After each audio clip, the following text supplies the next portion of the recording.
Hello दोस्तों, राधे राधे, नमस्ते, प्रणाम। मैं हूँ सविता पाल। तो आज आप लोग के सामने मैं एक बहुत प्यारा सा देवी गीत लेकर आई हूँ। अगर अच्छा लगेगा तो प्यार दुलार आशीर्वाद जरूर दीजिए और गाना कैसे कमेंट बॉक्स में जरूर बताइए।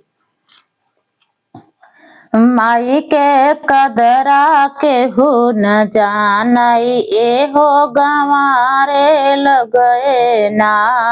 माई के कदरा केहू न जानई एहो गंवारे लगए ना। कदरात जानई उहई मालिया चोकड़वा एहो गजला लाई के ना। एहो फुलवा लाई के ना। फुलवा रोज रोज चढ़ावई ओ एहो भोरवई भोरवा ना। गजला रोजई रोज चढ़ावई एहो भोरवई भोरवा ना।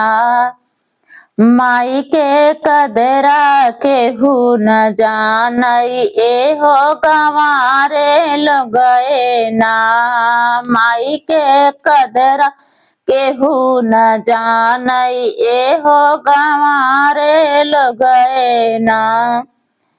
कदरात जानई उहई कहरा बेटवना एहो जलवा लाई के ना।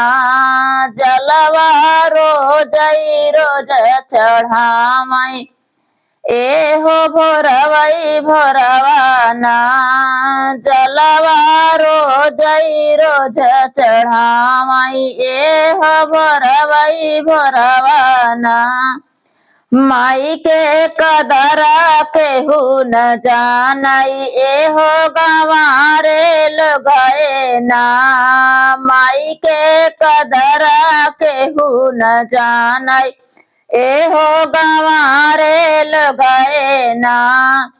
कदरात जानई उहई बाजा छोकड़वा एहो चुनरी लाई के ना। एहो चुनरी लाई के ना।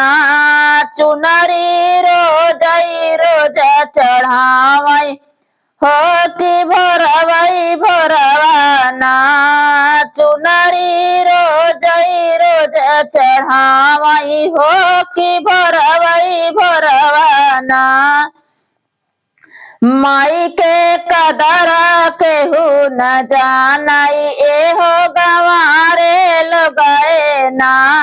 माई के कदरा केहू न जानई एहो गंवारे लगए ना। कदरात जानई उहई हेलवाइया बेटवना एहो पेड़वा लाई के ना। पेड़वा रोजई रोज चढ़ावई हो कि भोरए भोरए ना। पेड़वा रोजई रोज चढ़ावई हो कि भोरए भोरए ना। माई के कदरा केहू न जानई एहो गंवारे लगए ना। दोस्तों, ये गीत कैसे लगे आप लोग कमेंट बॉक्स में जरूर बताइए।